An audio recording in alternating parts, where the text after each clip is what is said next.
Qala babu asbabil hadas. Baca. Bismillahirrahmanirrahim.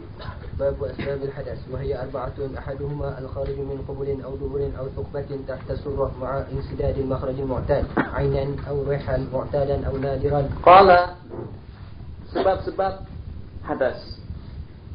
Jadi perkara-perkara yang membatalkan wudu itu lebih jelas. Yang membatalkan wudu ada 4 perkara. 1, sesuatu yang keluar daripada kubul. Coba tengok dengan redaksinya atau perhatikan dengan redaksinya, sesuatu yang keluar daripada kubul. Kubul itu artinya kemaluan depan. Au dubur, kemaluan belakang. Apa saja. Syai. Baik yang keluar itu angin. Sebab selalu ditanyakan, Ustaz, macam mana kalau keluar angin dari depan? Ada? Ya kita tak ada. Situ yang ada situ. Kalau keluar angin dari depan macam mana hukumnya? Sesuatu, angin sesuatu dan sesuatu. Jadi yang termasuk sesuatu apa saja yang keluar daripada 2 jalan, yang keluar daripada kubul, kemaluan depan, yang keluar daripada dubur, itu daripada belakang, itu membatalkan wudu. Disengaja tak disengaja kalau keluar angin wudu batal. Ini tidak, masih mau pasti lagi Ustaz. Saya Ustaz waktu sembahyang, waktu saya sembahyang, yang kebetulan saya terasa basah belakang saya ini. Jadi pada waktu itu saya pun juga masukkan tangan ke situ. Saya raba-raba dari dalam, dari luar, bukan ke dalam, batal. Saya raba-raba celana saya dari luar, ternyata terasa basah dan saya cium tangan berbau. Itu apa hukumnya sembahyang saya itu? Apakah kira-kira sembahyang saya itu batal atau tidak? Saya ini kebetulan Ustaz ikut mazhab Imam Ahmad Ibnu Hanbal. Jadi kata tu guru menjawab, kamu itu menurut Ahmad Ibnu Hanbal dan menurut Muhammad Ibnu Idris Asy-Syafi'i, menurut Nu'man Ibnu Sabit Al-Hanafi dan menurut Imam Malik Ibnu Anas, menurut mazhab 4, kamu berak di waktu sembahyang. Apalagi mau mazhab yang mana? Itu tak ada mazhab. Berak itu mazhabnya 1. Kalau sudah jelas dipegang-pegang semacam tu, lengket, dicium, bau, bosok. Mau mazhab apa lagi? Siapa yang cari mazhab kalau sudah berak di waktu sembahyang?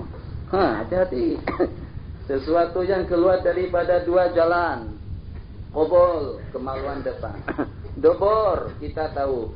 Au suqbatin tahta surrah. Ini hati-hati. Ala kulli hal hukumnya sudah. Ini disebut dengan fiqh iftiradi.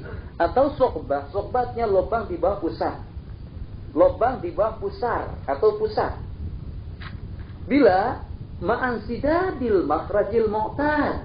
Sedangkan al-makhrajul mu'tad itu tertutup. Kubulnya tertutup sehingga dia tidak boleh kencing.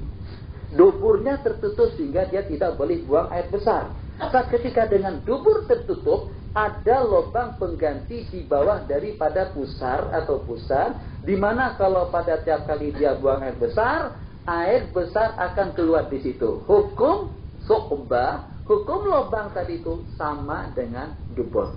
Jadi ingat permasalahannya agak sedikit. Jadi kalau kebetulan seseorang tak boleh kencing, kalau kebetulan dengan seseorang tidak boleh kencing, disebabkan kena dengan makhrajul baul, tempat saluran kencing itu sudah tersekat, tertutup di situ, tapi ada penggantinya. Ada penggantinya dari mana? Di bawah daripada pusat. Keluar kencing di sana, kencing yang keluar di situ membatalkan. Tapi kalau kebetulan di bawah pusat, bagaimana menggambarkan dia? Di bawah pusat ada lubang. Sedangkan dengan kemaluan depan, oke, dengan yang belakang pun juga oke, tidak menghalang keluarnya najis dan kotoran pada waktu dia memerlukannya atau pada waktu dia akan membuangnya. Jadi kalau kebetulan dengan keadaan semacam itu, kalau kebetulan keluar kencing daripada lubang atas, mungkin dengan seseorang yang senantiasa cuci darah, pada disebut cuci darah, ghaslul kila, mencuci buah pinggang, itu kan dengan besi besar ditosok di sini ya untuk mencuci, untuk membersihkannya. Jadi mungkin setelah selesai ternyata dengan dia keluar kencing daripada lubang itu. Apa hukumnya kalau keluar dari sana? Yang walaupun masalah ini jarang terjadi, tapi ada hukumnya. Kalau kebetulan dari lubang tersebut keluar najis, selama dubur dengan kubul masih jalan, masih merupakan saluran kepada kencing dan juga dengan najis, berarti dengan najis yang keluar daripada lubang tadi itu tidak membatalkan. Kalau macam tu, lubang akan mewakili kubul dan juga akan mewakili dubur kalau dengan yang asli atau yang semula jadi itu tertutup. Qala ma'an sidadil makhrajil mu'tad syai'un, sesuatu yang keluar daripada kubul dan dubur, ainan, baik itu benda, nena, aurihan, angin, mu'tadan au nadiran, yang biasa keluar kencing dengan berak, au nadiran kadudin, atau jarang seperti ulat. Dudin cacing, bukan ulat, cacing. Jadi cacing, tak tahulah dia teringin juga mau tengok dunia. Cuma nahya asyir.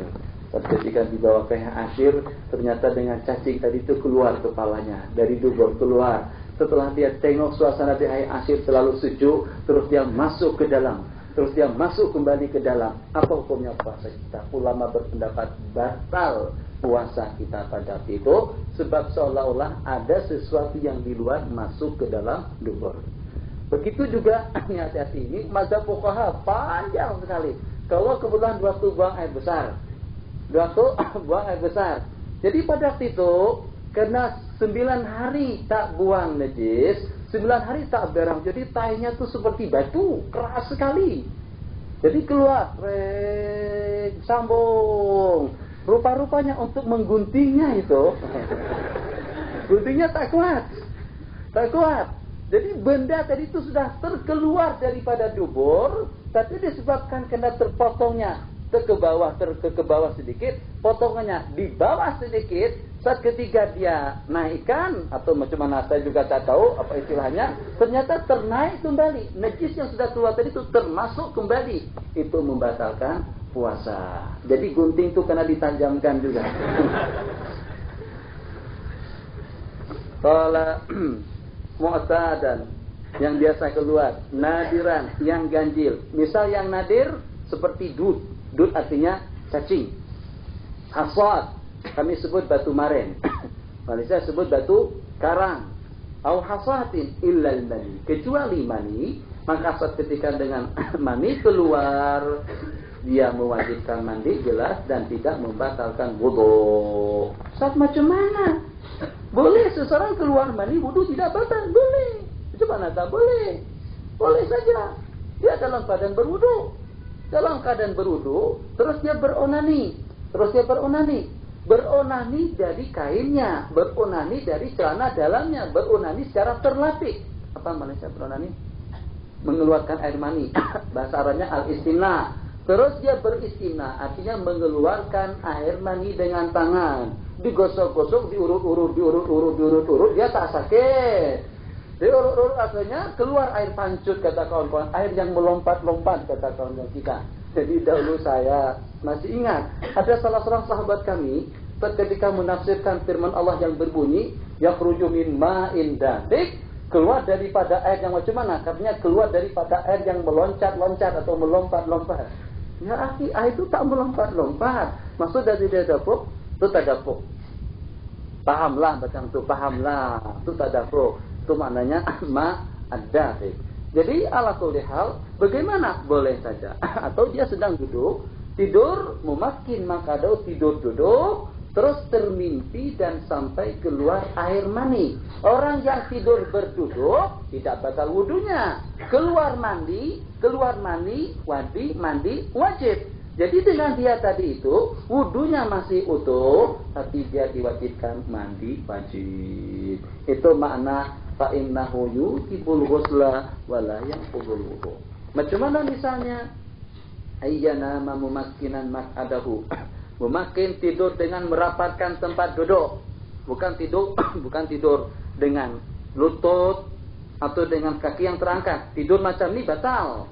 Tidur yang tak batal macam mana? Dua dubur kita tu rapat sungguh dengan tempat duduk.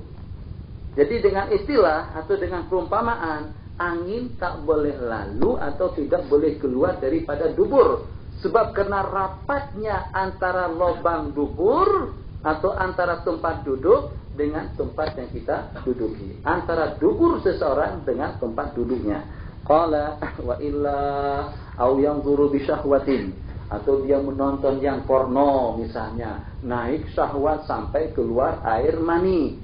Dia dalam keadaan berwudu, wudunya masih oke, sementara dia wajib mandi pada waktu itu, fayunsil. Wa illa, kalau tidak, kalau dia bersetubuh, kalau dia tidur berbaring kemudian keluar, tentunya batal wudunya karena menyentuh istri dan juga batal wudunya karena tidur. Habis. Jadi kita ambil kesimpulan. Yang pertama, perkara yang membatalkan wudu itu adalah sesuatu yang keluar daripada dua jalan, kubur atau dubur, keputihankah yang keluar, darahkah yang keluar, cacingkah, cacingkah yang keluar, atau batukah yang keluar, apa saja yang keluar dari situ. Hatta dengan angin pun, kalau kita laki-laki misalnya terasa keluar angin daripada situ, atau juga dengan wanita berketup-tup keluar angin, itu juga membatalkan wudu. 2. Terus. الثاني زوال عقله إلا النوم قاعدا ممكنا مقعده من الأرض سواء الراكب والمستند ولو بشيء لو أوليل لسقط وغيرهما. Jadi yang kedua, hilang akal kecuali tidur. Di waktu kita tidur berduduk, memakinan dengan merapatkan tempat duduknya, baik itu dengan orang yang berkendaraan maupun dengan orang yang menyendar, yang walaupun dia menyendar kepada sesuatu, yang kalau dengan sesuatu itu kita sisihkan atau kita tarik, dia akan tertumbang atau dia akan jatuh. Yang walaupun semacam itu gambarannya, kalau dia tidur berduduk rapat dengan tempat duduknya, itu tidak membatalkan. Kalau nama mumakkinan, kalau dia tidur dengan mumakkin, fazalat aliyatahu, kemudian terangkat kedua belah duburnya. Aliyatatu kalau dengan bahasa kita pipi. Jadi pipi dubur. Dua pipi. Qablan tibahihi, kemudian terangkat tergelincir kedua duburnya atau kedua pipi duburnya sebelum dia bangun. Intaqadha, batalah wudu dia, atau selepas dia bangun, atau pada waktu dia bangun, atau masih dibimbangkan, atau sakatat yaduhu alal ardi, atau tergugur tangannya ke atas bumi, maksudnya terelak. Tadi tangan mungkin kita letakkan di mana? Katakan saja dengan kita waktu kita tidur. Waktu kita tidur dengan tangan kita gunakan beriktibar, atau kita letakkan di sini, atau kita tidur macam ini. Jadi saat ketika dengan kita tidur dengan meletakkan pipi kita kepada kedua belah tangan, saking nyenyapnya kita tidur, tergelincir, terlepas kedua belah tangan kita dan kita bangun pada situ. Jadi sekarang tidur kita bukan lagi memakin, tidak lagi memakin, sebab kita sudah tertumbang. Kalau kebetulan kita tertumbang dan bangun sebelumnya, atau persis pada waktu, tepat pada waktu kita tumbang, terbaring dan kita bangun. Kalau begitu, atau masih kita ragukan, atau masih kita ragukan, au sakatat yadu alal ardi wa huwa naimun mumakkinun maq'adahu, au na'asa, atau hanya setakat mengantuk saja. Duduk sambil mengaji sambil mengantuk, senang saja. Saya tak boleh mengantuk. Kalau kamu boleh mengantuk.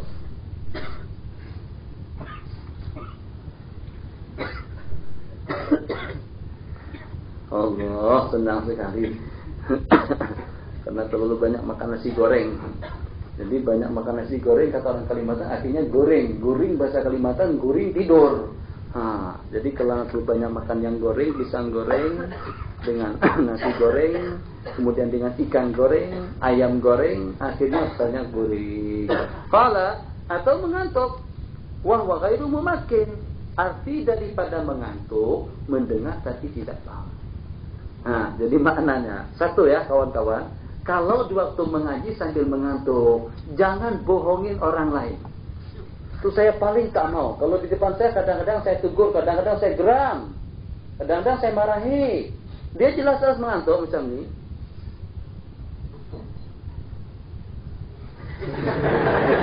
Ada kan? Jelas orang mengantuk itu tak paham macam mana dia bergerak-gerak macam tu. Jadi ingin menyamarkan suasana, ingin memahamkan kepada ustaz atau kepada untuk guru di depan, yang walaupun ustaz saya ini sambil mengantuk, tapi mengantuknya saya ini seperti Imam Syafi'i, ustaz saya boleh paham pada itu. Jadi dia sambil mengantuk, kalau dia terperanjat bangun, buka mata terus. Begitu lagi. Paham dari mana? Itu bukan ilham. Jadi ala kulli hal, kalau mengantuk juga tak payah kita pura-pura mengerti dengan apa yang dibincangkan. Kita tahu dia tidak mau orang tahu dia mengantuk. Itu saja alasannya. Dia tidak mau orang lain sedar dia mengantuk. Jadi macam mana untuk dia menyamarkan keadaan dia tadi itu? Dia dengan menggerakkan kepala, menggelengkan kepala macam itu. Ini yang pertama sudah mengantuk. Kemudian yang kedua menipu lagi. Bahwasanya dia paham dengan pembicaraan yang dibicarakan. Ini dengan definisinya. Mengantuk, dengar tapi tidak paham. Qala ayyasma wa la yafham. Tahu dia bimbang apakah dia tidur atau mengantuk. Atau dia tidur dengan mumakin atau gairah mumakin. Fala yang qut, maka hukumnya tidak batal. Mengantuk tidak batal. Apakah tidur atau hanya setakat mengantuk karena syak pun juga tidak batal. Yang ketiga, pertemuan antara dua kulit laki-laki dengan wanita. Iltifa'u syai'in. Syai'in di sini umum. Baik itu dengan kulit, baik itu dengan kulit yang ada di telapak tangan, yang di belakangnya, mungkin itu dengan kaki, mungkin itu dengan tumit, mungkin itu dengan belakang. Jadi kita ambil perincian hukum. Satu, Syafi'iyah berpendapat persentuhan antara dua kulit laki-laki dan perempuan yang tanpa ada hubungan mahram itu membatalkan wudu, baik disengaja maupun tidak disengaja. Baik itu dengan syahwat maupun tanpa syahwat yang menyertainya, batal wudu yang menyentuh dan yang disentuh. Satu, ini pendapat Syafi'iyah yang muhtamad. Yang kedua, pendapat daripada ulama Malikiyah. Malikiyah, sentuh kulit wanita, tersentuh dengan wanita, menyentuh laki-laki, disentuh oleh laki-laki tidak batal kecuali kalau tersentuhnya dengan syahwat. Jadi maksud dengan syahwat, tegang. Tersentuh, langsung kontak naik. Tak tahu lah apa yang naik. Jadi kalau kebetulan naik syahwat, naik nafsu, saat ketika dia menyentuh atau juga disentuh, mungkin bersalaman secara haram, yang akhirnya naik nafsunya, yang pada itu batal wudu yang menyentuh dan yang disentuh. Kalau kedua-duanya dalam keadaan syahwat. Yang ketiga, pendapat daripada ulama Hanafiyah, baik sengaja maupun tidak disengaja, maupun dengan syahwat, baik dengan syahwat maupun juga tidak batal illa ayyakuna fahishan. Jadi fahishan itu misalnya pun juga porno sekali. Jadi kata ulama Hanafiyah, yang membatalkan wudu dengan persentuhan antara dua kulit itu kalau terlalu porno saja. Macam mana yang porno ya Hanafiyah? Kalau kemaluan tersentuh dengan kemaluan. Kalau kulit kemaluan tersentuh dengan kulit kemaluan laki-laki atau wanita, itu yang membatalkan menurut ulama Hanafiyah. Tapi kalau hanya setakat tersentuh kaki dia saja, tangan dia, betis dia, hidung dia, atau juga dengan telinga dia, itu tidak batal. Yang membatalkan basyarah, kulit. Tapi kalau dengan rambut sama rambut, gigi sama gigi, sama-sama ketawa, hihihihihihi. Suaminya ketawa, istrinya ketawa, seronok sekali. Jadi bahasa Kalimantan tangkap apa bahasa ini? Terpelajar. Antara gigi dengan gigi karena dia ketawa atau tertawa terbahak-bahak, tersentuh gigi dengan kulit atau tersentuh gigi dengan gigi tidak mengapa. Jadi syarat yang membatalkan kulit dengan kulit. Tapi macam mana ya? Ketawa sampai gigi juga ikut ketawa. Qala iltiqa'u basyaratai rajulin wa imra'atin ajnabiyyaini, yang tidak ada hubungan mahram, kedua-duanya ajnabi, yang walaupun tanpa syahwat dan kasar, maksudnya tanpa disengaja, hatta lisan, tersentuh dengan mulut, iya juga, lisan lidah, hatta lisan, wal asyal, dengan tangan yang sudah mati atau kita sebut lumpuh. Jadi tangan yang tersentuhkan itu lumpuh, wazaid, atau yang lebih. Macam mana lebih? Katakan saja dengan jari tangan seseorang itu ada 6. Jadi dia sentuhkan jari tangannya yang lebih, tersentuh yang lebih itu pun juga membatalkan. Qala au sayyidi illa sinan, kecuali dengan gigi, kecuali dengan kuku dan rambut, wa udwan maqtu'an, atau menyentuh anggota yang terputus. Misalnya tak ada insiden, jadi dengan seseorang tengok kaki perempuan atau tengok tangannya, dia angkat tangan perempuan yang terputus tadi itu, makto, batal wudu, tidak batal. Tapi kalau seandainya yang terputus tadi itu kemaluan, Mohon maaf, misal saja kalau ada fuqaha itu jauh sekali. Jadi dengan wawasan mereka dalam membicarakan atau dalam menjelaskan permasalahan hukum fikih itu kadang-kadang di luar daripada jangkauan dan kadang-kadang mustahil boleh berlakunya. Coba dengan yang mustahil. Di dalam kitab I'anatul Talibin disebutkan tak ada yang semacam itu tadi. Al-Qalah dimasalahkan. Di antara daripada yang mewajibkan mandi itu adalah pertemuan antara dua khitan. Jelas, pertemuan antara dua khitan yang bersetubuh. Dikatakan jelas itu tak ada. Mohon maaf saya sebut. Kalau kebetulan dakhala rajulu fi farjil mar'ah, apakah batal wudu laki-laki yang masuk tadi itu atau tidak? Jelas. Dukhulur rajul fi farjil mar'ah. Ada tak laki-laki boleh masuk dalam kemaluan wanita? Itu macam mana? Jadi kita pun masuk. Bagaimana besarnya wanita itu?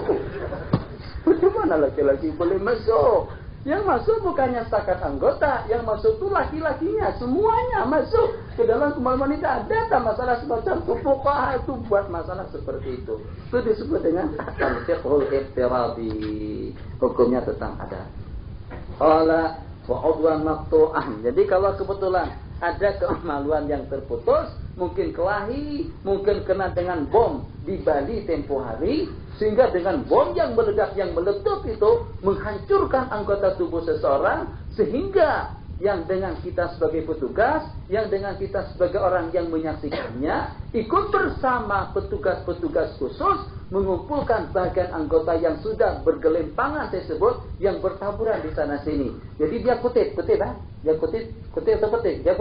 Dia kutip satu persatu tangan. Pas gilirannya dengan kemaluan ada di situ. Dia angkat juga kemaluan tadi itu. Apa hukumnya? Yang walaupun dengan kemaluan yang terputus itu membatalkan air wudu. Ada tak ada yang penting masalahnya dulu. Qala wa yanqudu haramun wa mayyitun, dan batal wudu di waktu tersentuh dengan orang tua. Wa mayyitun, orang mati, la mahramun wa tiflun, tapi tidak mengapa kalau menyentuh mahram atau menyentuh kanak-kanak yang tidak kita ingini. La yusah, tidak diinginkan. Jadi kanak-kanak itu masih kecil lagi. Mungkin usianya 3 tahun, mungkin usianya 4 tahun. Jadi kita menyentuh ke kanak-kanak atau anak kecil perempuan, atau perempuan menyentuh kanak-kanak anak laki-laki. Kita menyentuh anak perempuan yang kecil, perempuan menyentuh anak laki-laki yang masih kecil, itu tidak membatalkan. La yustah. Maksud daripada la yustah yang tidak diingini. Tapi kalau kebetulan laki-laki yang disentuhnya tadi itu sudah dalam lingkungan 10 tahun, itu kadang-kadang sudah diminati orang. Semacam itu juga sebaliknya. Apalagi kalau dengan wanita-wanita Mesir. Anak Mesir perempuan kalau umur 10 tahun sudah besar. Yang walaupun sebelum balik, kalau kita tersentuh dia, batal wudu kita pada waktu itu. Qala falau syakka, kalau kita bimbang apakah kita menyentuh perempuan atau laki-laki, jalan, subhanallah, alhamdulillah, wa la ilaha illallah, Allahu akbar. Terasa ada orang menyentuh telapak kaki kita. Kita tengok belakang, bimbang, apakah laki-laki itu yang menyentuh tadi atau perempuan, tidak batal. Kalau masih bimbang, tidak batal. Apakah tersentuh rambut, apakah tersentuh kulit, apakah tersentuh mahram atau tersentuh orang lain? Jawabannya lam tangkut. 4. Masuk farjil adami, menyentuh kemaluan manusia. Nah, ini penting. Maksudnya penting manusia disebutkan di situ. Berarti kalau ada yang geram, tengok keluarga,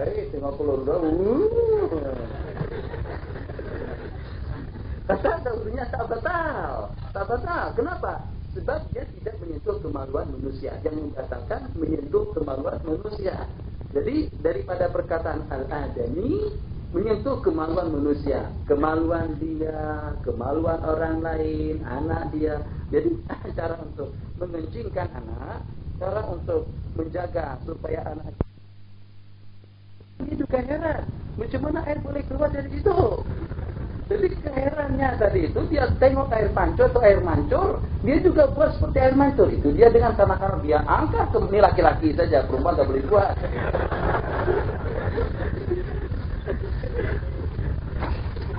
Jadi dia buat air pancut, ya Allah, ke sana jus.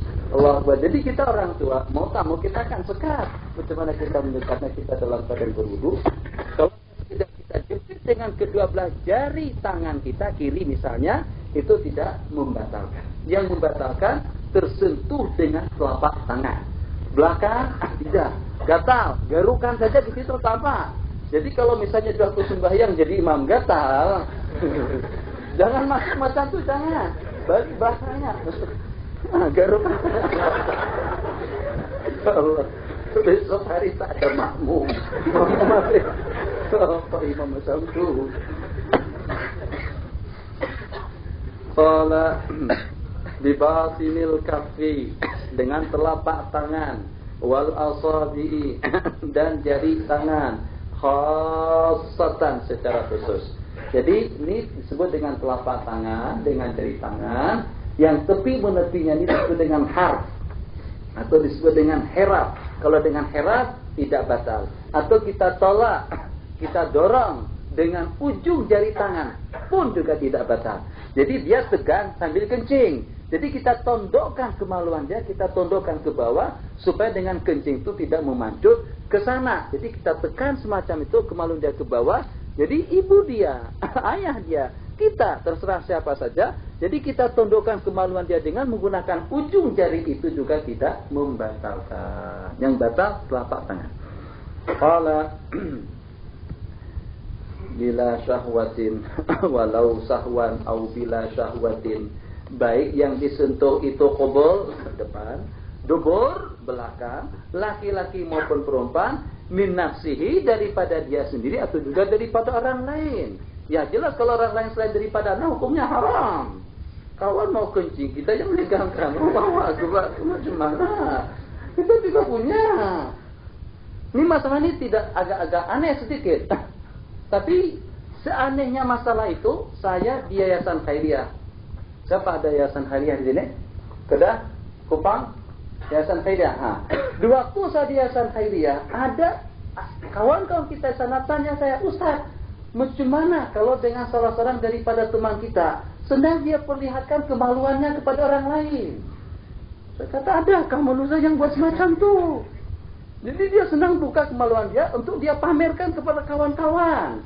Itu tak mustahil nanti di waktu dia kencing dia minta pegangkan. Allahu Akbar, orang juga punya. Itu tak payah dijual, tak payah dipamerkan benda semacam tu. Itu mahal. Harganya 100 ekor onta. Jangan dikira murah. Bijinya tuh 50. Nanti kita buka babul kisas. Kalau sampai babul kisas semuanya dinilai, semuanya dihitungkan. Allah, heran kita, kagum kita.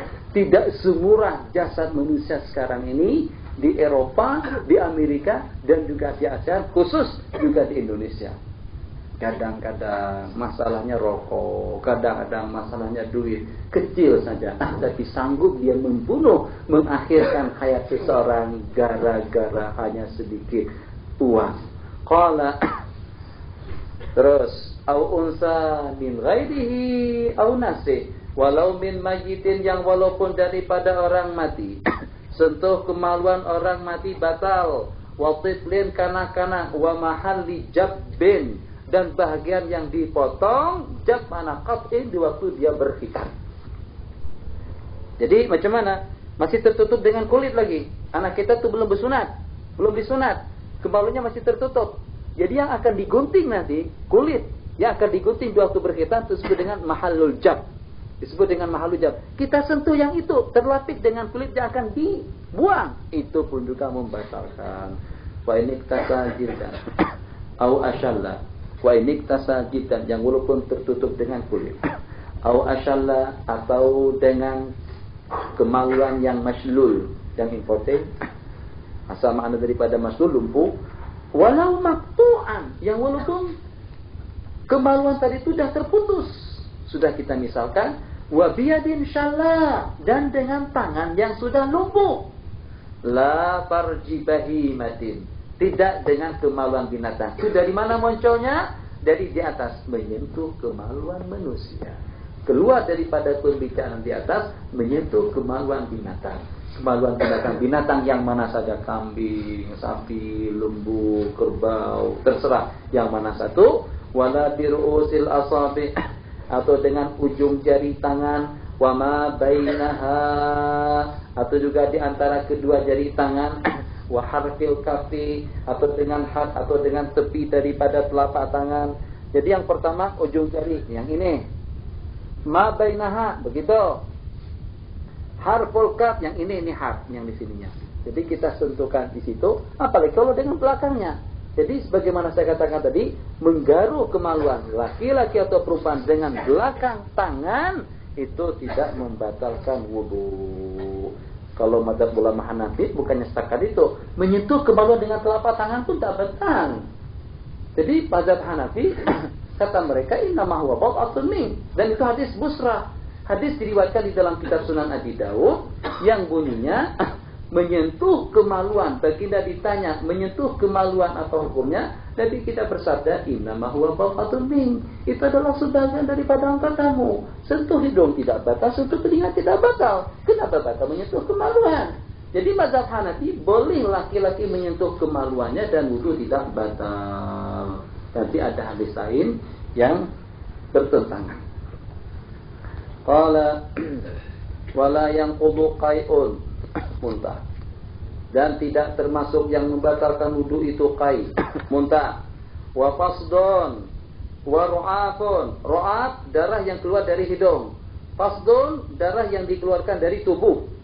Jadi kadang-kadang entah ada darah kotor dari belakang sakit, senantiasa sakit, ya akhirnya dibekamkan di kepala. Ini darah dikeluarkan dari belakang, dibekam di belakang. Darah yang keluar daripada belakang itu disebut dengan ru'af, disebut dengan fasad.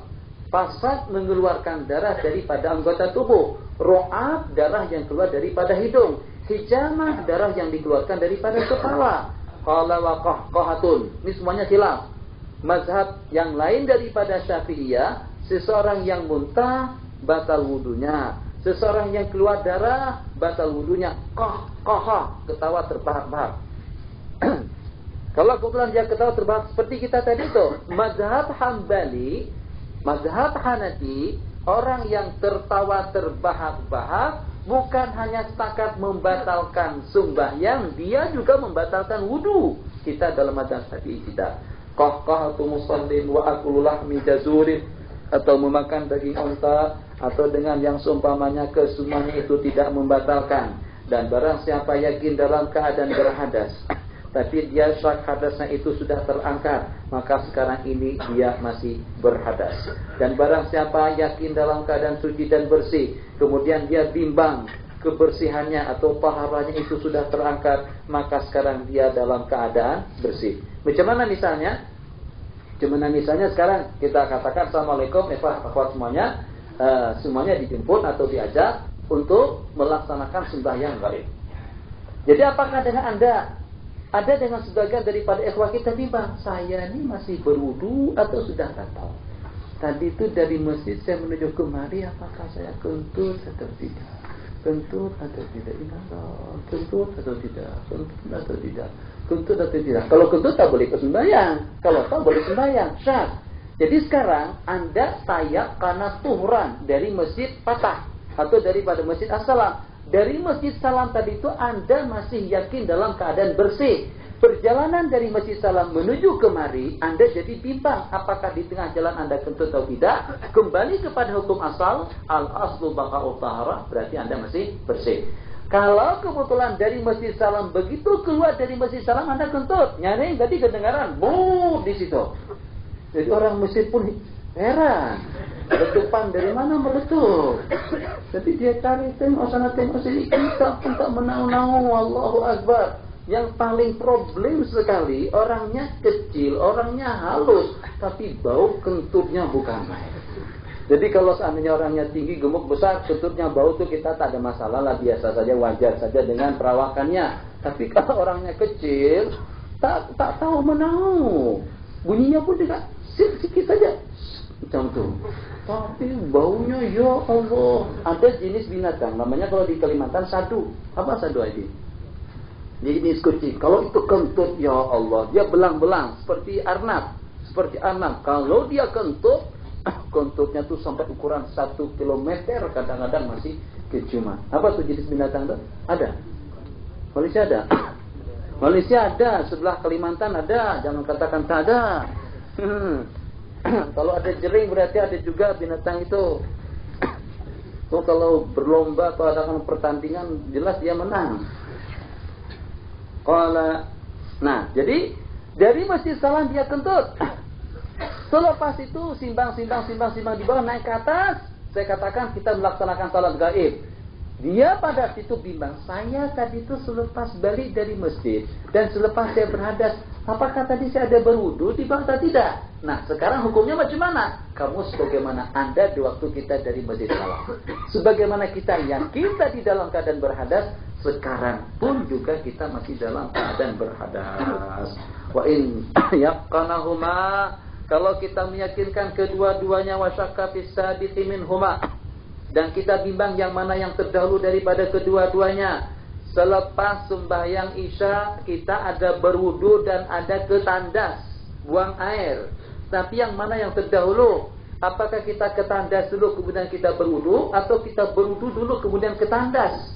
Kalau kita meyakini kedua-duanya macam mana?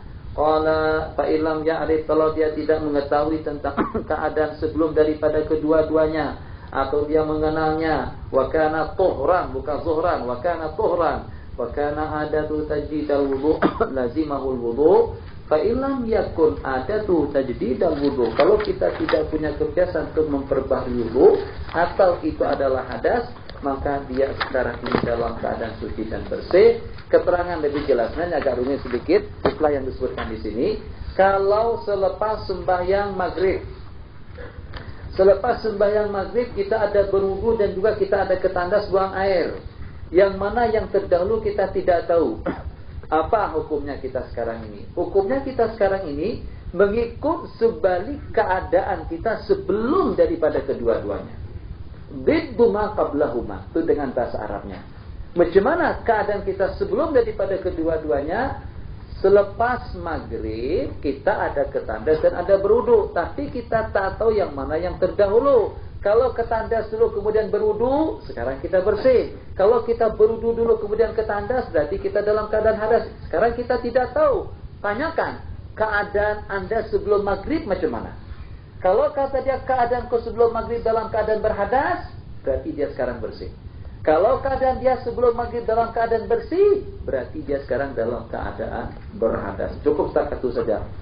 Dan barang siapa berhadas kecil, maka diharamkan sembahyang, sujud tilawah, sujud syukur, tawaf, membawa mushaf, walau bi'illaqatih, yang walaupun dengan telinga atau dengan ikatan. Illaqah, kadang-kadang dengan mushaf itu ada talinya, ada telinganya. Jadi dengan perantaraan tali tadi itulah kita menenteng, itu juga kita mengangkat. Yang walaupun macam itu, tetap kita tidak boleh membawanya. Au fi sunduqih, atau kita membawa Al-Quran yang ada di dalam peti dengan niat mengangkat Al-Qurannya, tidak boleh. Famassuhu, dan juga kita menyentuhnya, baik yang kita sentuh itu adalah tulisannya al-maktub bainal asud, antara garisan, wal hawashi, hasyahnya, kulitnya, illaqatuhu, kharitatuhu. Kharitatu semacam itu disebut dengan kharitah. Yang sana, yang semacam itu ayat kursi. Kalau itu tulisan Al-Quran, nah, itu tak boleh kita sentuh waktu kita dalam keadaan berhadas. Itu disebut dengan kharitatul Quran. Wasunduku, juga kita tak boleh memegang kotak atau peti Al-Quran kalau Al-Qurannya ada di dalam. Wahwa fihima. Wa kadza yahrumu masu, dan juga diharamkan kita menyentuh dan membawa ma'kutiba li dirasatin, sesuatu yang ditulis untuk pengajian, untuk pengajaran, yang walaupun hanya sepatah ayat. Kalau apa Allah bahasa Indonesia? Kalau alat tulis yang kita sapu dengan tangan waktu kecil, apa disebut? Hah? Kalau bukan pemadamnya, bukan pemadamnya. Papan hitam itu yang kita gunakan yang besar. Waktu kita kanak-kanak ada kecil macam tu. Waktu kita menulis, kita tulis itu, kalau menyapu sapu dengan tangan saja terhapus. Itu disebut dengan law. Wa ghairi. Yang walaupun hanya sepatah ayat, papan hitam, papan putih, sekarang jarang ada papan hitam, yang ada dengan papan putih. Jadi dengan papan putih atau juga dengan papan hitam yang ada tulisan Al-Quran di dalamnya, itu juga tidak boleh diangkat atau tidak boleh disentuh. Wala wa yahillu hamlu mushafin fi amtiatin, dan boleh kita membawa mushaf yang bersama barang keperluan. Amtiah barang keperluan. Jadi kita bawa dalam bag kita bawa dengan handbag kita bawa dengan bakul atau juga dengan pakaian. Wahalla hamlu wahala, dan halal kita membawa uang dirham, uang dananir, atau cincin, atau pakaian yang bertulisan ayat-ayat suci Al-Quran. Bismillahirrahmanirrahim yang terukir di cincin kita, boleh kita angkat. Hanya ikhwah, secara khusus, sekarang saya tidak tengok, tapi kadang-kadang ada. Jangan sekali-kali, yang paling tidak ada nafsu, jangan sampai kita membeli kopiah yang bertulisan La ilaha illallah Muhammadur Rasulullah, yang semacam itu memang elok sebagai suatu lambang dan juga suatu kebanggaan kita. Dengan 2 kalimat syahadat tersebut itu ada di kepala kita. Tapi yang kita khawatirkan nanti waktu kita membasuh. Jadi di waktu kita basuh kan kita mau tahu kita masukkan ke dalam tandas. Berarti kita memasukkan 2 kalimat syahadat ke dalam tandas. Yang kedua, kadang-kadang kita basuh dengan tercampur dengan celana dalam atau dengan celana pendek. Patutkah kira-kira dengan 2 kalimat syahadat tersentuh dengan najis atau juga tersentuh dengan celana pendek? Jadi dengan kita, kalau seandainya ada juga yang memiliki kopiah songko yang semacam itu, kita simpan atau kita bakar saja, sebab itu bukan suatu penghormatan. Dia memang penghormatan untuk sementara waktu kita letakkan di kepala, tapi merupakan penggunaannya kalau kita masukkan ke tempat cucian. Boleh kita membawa dirham yang berukiran ayat-ayat Allah, waktu tubuh fikir, dan juga dengan kitab-kitab fikih. Ini boleh kita angkat di waktu dalam keadaan berhadas yang walaupun ada Al-Qur'annya, dan juga dengan tafsir, dengan syarat tafsirnya lebih banyak daripada Quran. Wa yumakkanu, dan diberikan kemudahan. Tamkin, diberikan kebenaran.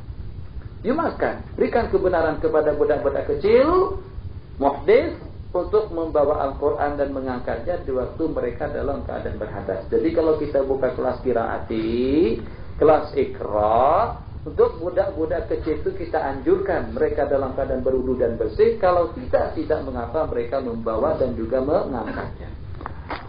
Walau kataba muhdisun au junubun Qur'anan, kalau dengan seorang muhdis atau dengan seorang junub menulis Quran dengan tidak menyentuh dan juga dengan tidak memikulnya, hukumnya jaiz. Jadi akhwat, kalau kebetulan suatu imtihan syafawi masalah, tapi kalau di waktu imtihan tahriri tidak ada masalah. Macam mana? Syaratnya di waktu ada dalam keadaan uzur, jangan sampai mata pensel atau dengan mata pulpen itu tersentuh Anda dan juga dengan tulisannya di waktu Anda menulis. Jadi kita jauhkan sedikit biar tulisan kita tak begitu cantik. Jadi dengan kertasnya kita letakkan di hadapan, terus kita menulis. Selama telapak tangan kita yang menulis Al-Quran dalam masa pemeriksaan, dalam masa imtihan, tak menyentuh tulisannya dan tidak menyentuh kertasnya, itu boleh saja. Itu yang dimaksudkan kataba muhdisun. Qala Qur'anan walam yamassahu, dengan tidak menyentuhnya hukumnya jaiz. Walau khafa 'alal musafin harakin, kita khawatir waktu kita berjalan ada koran, ada akhbar bertulisan ya ayyatuhan nafsul mutmainnah irji'i ila rabbiki radiyatan mardiyah, atau inna lillahi wa inna ilaihi raji'un, yang walaupun kita dalam keadaan berhadas, kalau kita khawatir akan terinjak dengan kaki, boleh kita ambil dan kita selamatkan dari kaki. Takut kalau hangus, kalau tenggelam, akan dipegang oleh orang kafir, tersentuh najis, maka wajib kita mengambilnya. Diingat, kalau ada akhbar bertulisan Al-Quran, wajib Anda mengambilnya, yang walaupun di waktu dalam keadaan junub atau dalam keadaan hadas, kalau kita tidak temukan tempat yang sesuai untuk kita simpan di sana. Jadi kalau kita ada tengok Quran di situ, kebetulan kita khawatir kalau nanti dimakan nasi atau terinjak dengan kaki, ambil saja. Kalau ada belahan kayu, belahan kaca, belahan apa saja, kita masukkan Quran tadi itu ke situ, kita amankan. Tapi kalau tak ada tempat yang sesuai, boleh Al-Quran tadi itu kita bawa balik, yang walaupun di waktu dalam keadaan berhadas. Qala mustaudaan, tempat yang sesuai, lakin yatayammamu in qadar, akan tetapi bertayamum terlebih dahulu. Wa yahrumu tawassudu. Kadang-kadang bed kita letakkan di atas kitab. Ala kulli hal, walaupun hukumnya makruh tapi tidak elok. Tawassud dan haram kita membantalkan Al-Quran. Tawassud ay ja'luhu wisadatan. Semacam itu juga dengan kitab. Kita bukan jadi bantal. Kita bukan letakkan siku. Siku. Jadi kadang-kadang kita macam di mana? Atas kitab. Tak boleh kita letak siku kita atas kitab. Yang walaupun hanya setakat kitab pergi. Suatu penghinaan. Tak boleh kita membatalkan Al-Quran atau seumpamanya daripada kitab-kitab ilmu agama. Sebelum kita teruskan, silakan yang mau bertanya. Seorang pelajar yang mempunyai wang simpanan yang cukup untuk penggunaan pengajiannya selama beberapa tahun, adakah dia dikehendaki mengeluarkan zakat setelah cukup haul, sedangkan wang baki tersebut adalah untuk kegunaan pembelajarannya? Sekali lagi, tak jelas.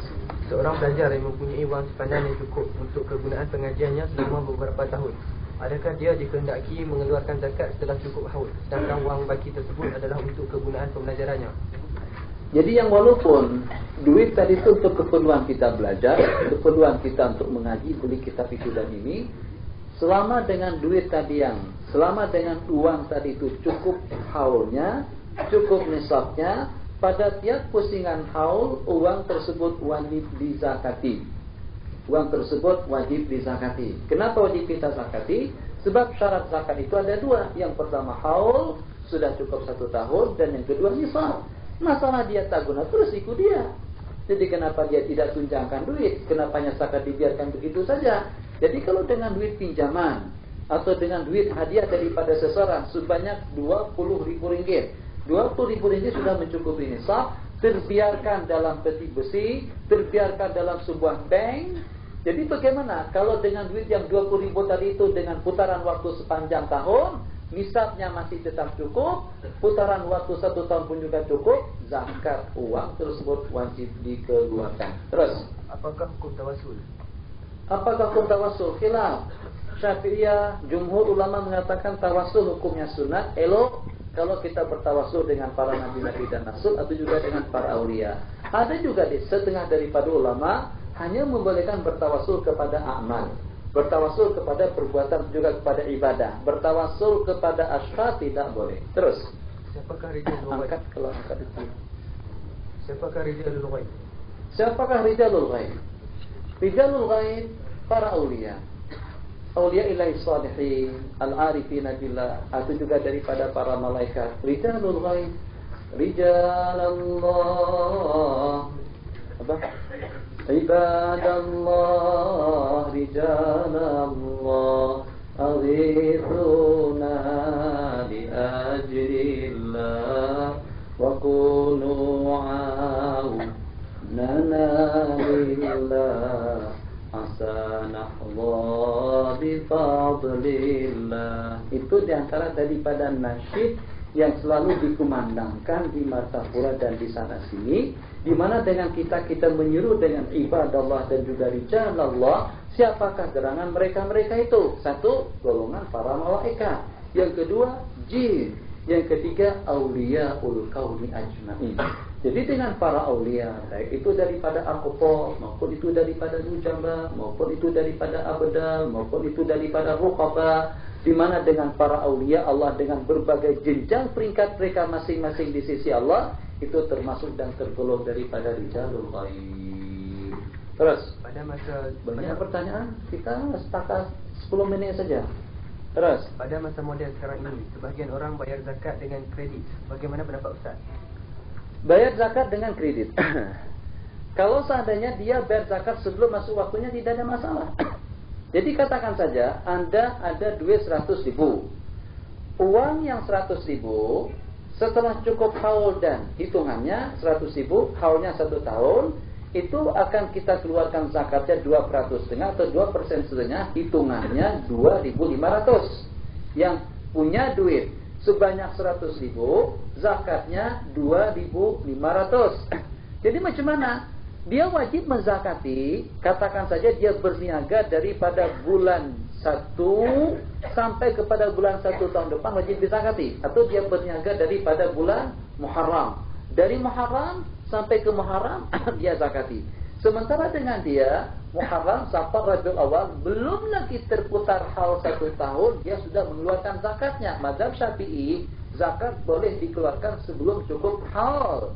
Jadi dengan kita sudah tahu perhitungan kita ujung tahun nanti jumlah duit itu adalah 100.000, zakat yang harus kita keluarkan adalah 2.500, yang 2.500 sudah boleh kita keluarkan secara berangsur-angsur atau secara kredit. Jadi keluarkan 100, ada juga bagi miskin niatkan ini untuk zakat harta yang akan datang, ketemu lagi dengan teman niatkan hati ini untuk zakatku yang menyusul, begitulah seterusnya, boleh dikredit seperti itu. Sementara kalau haul, jadi jangan disamakan jawabannya. Kalau dengan haulnya sudah cukup, nisabnya cukup, Anda harus mengeluarkan 2.500 ringgit seketika Anda keluarkan duit tadi itu, atau seketika terputar haul 1 tahun, nisabnya cukup. 2.500 itu adalah merupakan hak milik fakir miskin sepenuhnya. Tak boleh kita tangguh-tangguhkan selama mereka berada di tumpah kita. Jadi kalau ternyata dengan haulnya sudah cukup, nisabnya cukup, duit sepenuhnya hak milik mereka. Secepatnya, dan berdosa kalau Anda tangguh-tangguhkan. Mengkreditnya itu berarti kita menangguhkan hak orang lain tanpa izin. Kalau mereka tak ada, tak apa kita tangguhkan. Terus minta komentar tentang mencukur kepala, adakah ia sunnah? Mencukur kepala. Kepala siapa dulu? Kepala itu ada 2. Mencukur kepala, apakah dia sunnah? Tidak, mubah. Ada kemarin tuh. Coba tengok kita. Mana kemarin? Ada. Halaman 13, 2 sebelum akhir. Wala ba'sa bihalqi kullihi, dan tidak mengapa kita mencukur kesemuanya. Cukur kepala yang di atas maksudnya. Kalau cukur kepala yang di bawah mati. Jadi mencukur rambut secara keseluruhan hukumnya la ba'sa saja. Jadi bukan sunat. Tak ada pendapat mengatakan benar bergundul. Tidak ada pendapat. Bercukur atau dengan bergundul, cukur dengan gundul sama kan? Cukur dengan bergundul sama. Bergundul itu hanya disunahkan pada waktu kita berumrah atau pada waktu kita bertahallul saja. Silakan. Ustaz, sejauh manakah syar'un min qablina memberikan kesan dari segi pengambilan hukum? Adakah sekadar amroh saja? Kalau seandainya tidak bertentangan dengan syariat kita. Syar'un man qablana, syar'un lana ma lam yu'aniduhu ma lam yakun hunaka ma yu'aniduhu min syar'ina atau fi syar'ina. Syarat para nabi-nabi yang terdahulu merupakan syariat juga untuk kita kalau tidak bercanggah dan tidak bertentangan dengan syariat kita. Terus, Ustaz, kenapakah kebanyakan perempuan tidak boleh menerima hakikat bahawa lelaki diberi keizinan untuk berkahwin tambah? Saya juga tak tahu. Kalau saya tahu, saya sudah 4 istri. Saya juga tak tahu apa hikmahnya. Mereka tak mau. Mereka tak mau dan tak mau sedar, sebab karena tingkah laku dan sikap laki-laki itu sendiri. Jadi yang mencemarkan hukum itu laki-laki. Coba sebutkan saja, hitung saja. Kebanyakan daripada mereka yang berpoligami, yang beristri lebih daripada 1, tidak adil. Rasa cinta dan kasih sayangnya lebih banyak tertumpu kepada istri yang nomor 2. Sementara dengan yang pertama tertinggalkan. Kalau dengan yang pertama bukan masam, tapi kalau dia hehehe, kalau dengan kedua hehehe, tak ada masalah pun hehehe juga dengan istri yang kedua. Kenapa? Kalau dengan istri yang kedua ketawa sepanjang waktu, tapi kalau sudah jumpa dengan istri yang pertama, itu seperti malakul maut di rumah. Itu macam mana? Jadi mau tak mau, dia ini kan cerita, dia mengkhawatirkan. Jangan bagi dia kawin apa madu tu pahit. Akhirnya hati-hati tadi itu dari individu kepada yang lain, dari satu sama yang lain, yang akhirnya menyebar memasyarakat, di mana dengan rasa kekhawatiran tersebut ada dalam benak hati mereka masing-masing. Tengok yang itu tak pernah digilir, tengok yang itu tidak adil, tengok yang itu dianiaya dan disiksa. Alasan karena apa? Alasan khawatir istri yang kedua, sebab karena dengan istri yang kedua yang tercinta. Ini kebanyakan yang berlaku. Akhirnya tidak ada seorang pun daripada wanita sekarang yang berkenan untuk mengawinkan suaminya. Dan juga dengan undang-undang memang memperketatnya. Jadi kalau seandainya misalnya seperti yang digambarkan oleh sebagian. Masya Allah, tabarakallah, harmoninya dengan yang itu, dengan yang ini. Satu malam di situ, satu malam di sini. Di sana sate, di sini juga sate, di situ kambing, di sini juga kambing. Oke, itu tak ada masalah. Tapi jarang ada yang seperti itu. Kalau ada satu daripada 100, satu daripada 1000. Kalau dengan istri muda, tomyam, sate, sop kambing, daging, ayam. Kalau dengan istri tua, ikan kering, telur kering, serba kering. Jadi mau macam mana istri berkenan mengawinkan lagi? Harus kita adil dan bijaksana. Tapi kata kawan-kawan, mana boleh kamu tahu aku adil atau bijaksana kalau tidak dikawinkan terlebih dahulu. Kawinkan dulu baru ketahuan adilkah kita atau tidak. Cobalah yang sudah berkawin, cobalah berikan kesempatan dengan suaminya untuk kawin dulu. Kalau seandainya adil, oke. Kalau tidak adil, dia mengambil tindakan yang sewajarnya.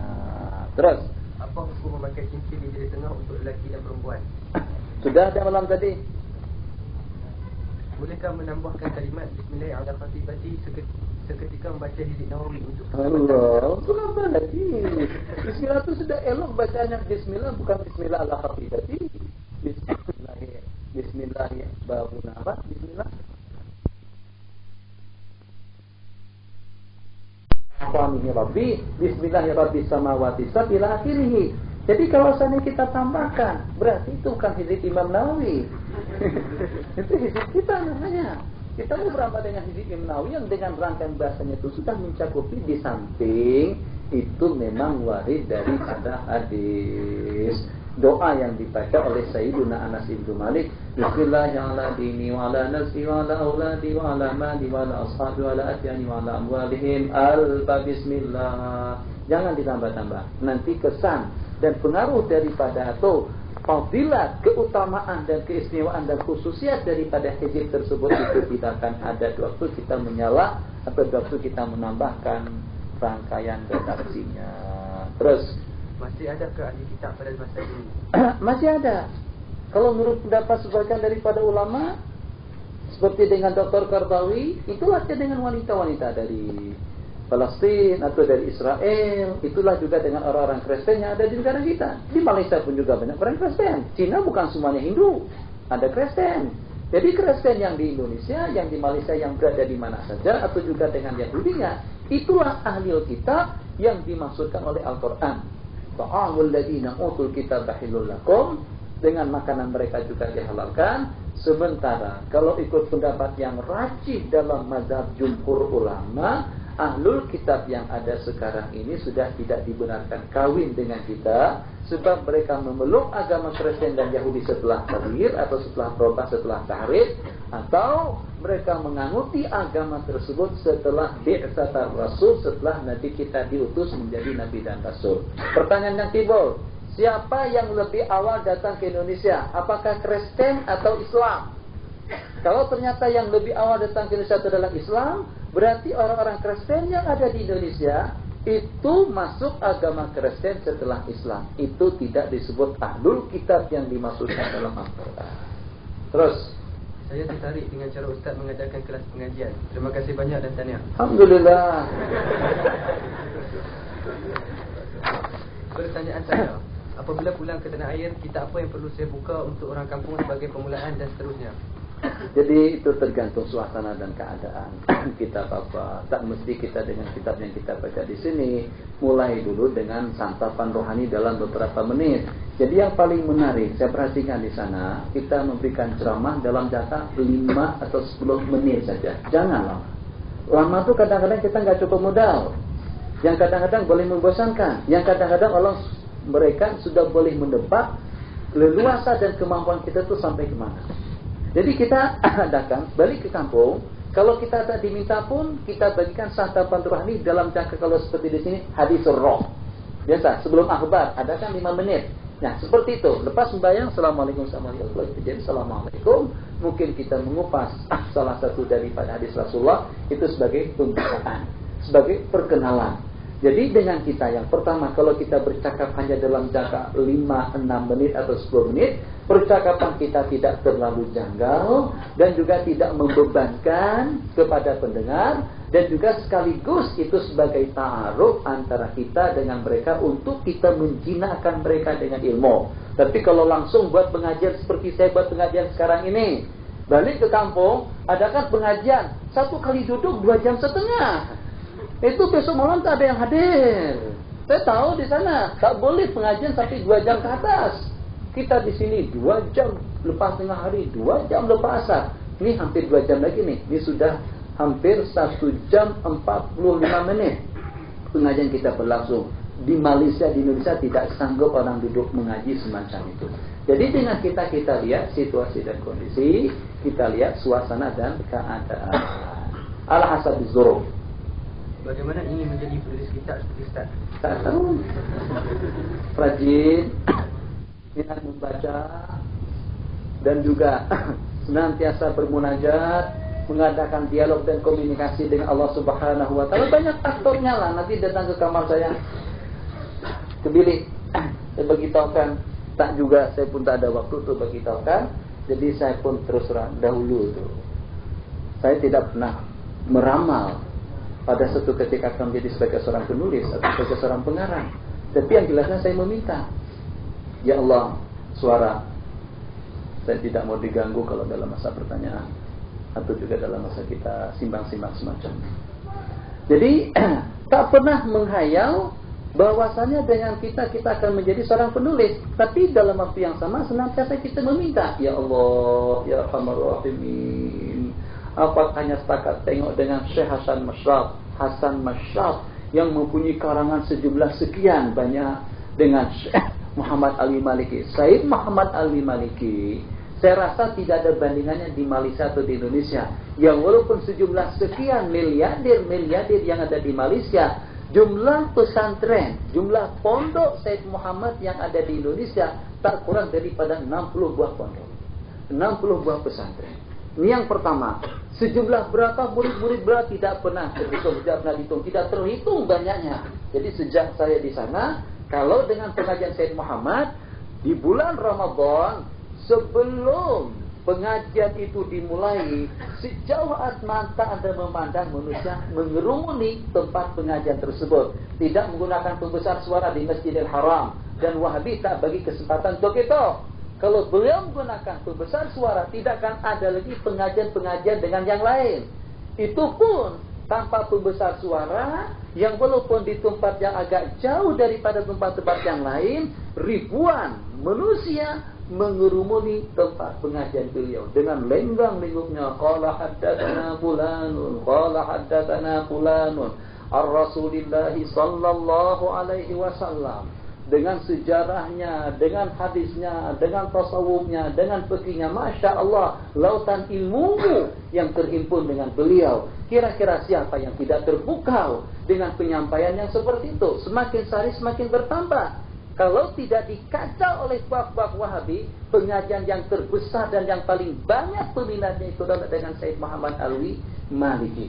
Jadi dengan beliau, bukannya setakat dengan kalam, bukannya sekedar dengan ilmu, tapi dalam waktu yang sama tulisan pun juga lancar, senantiasa terbit muncul sejumlah sekian tulisan-tulisan yang beliau tulis, sampai sekarang tidak kurang daripada 60 macam tajuk kitab yang ditulis oleh Said Muhammad Ali Maliki. Jadi saya diantara daripada orang yang minat di bulan Ramadan, pengakhir atau penghujung daripada majlis, asyhadu an la ilaha illallah, astaghfirullah, as'alukal jannah wa na'udzubika minan nar, Allahumma anta rabbi. Baca Sayyidul Istighfar tiap majlis dikhatamkan.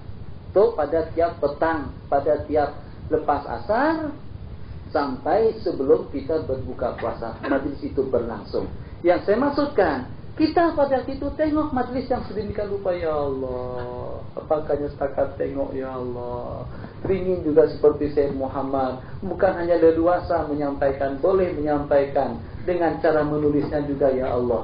Rupa-rupanya Allah kabulkan di antara daripada permintaan kita pada itu. Jadi ala kulli hal bukannya sekedar rajin, bukannya sekedar bersungguh-sungguh, tapi juga munajat dan permintaan kita kepada Allah itu juga perlu terjalin dengan baik. Cukup.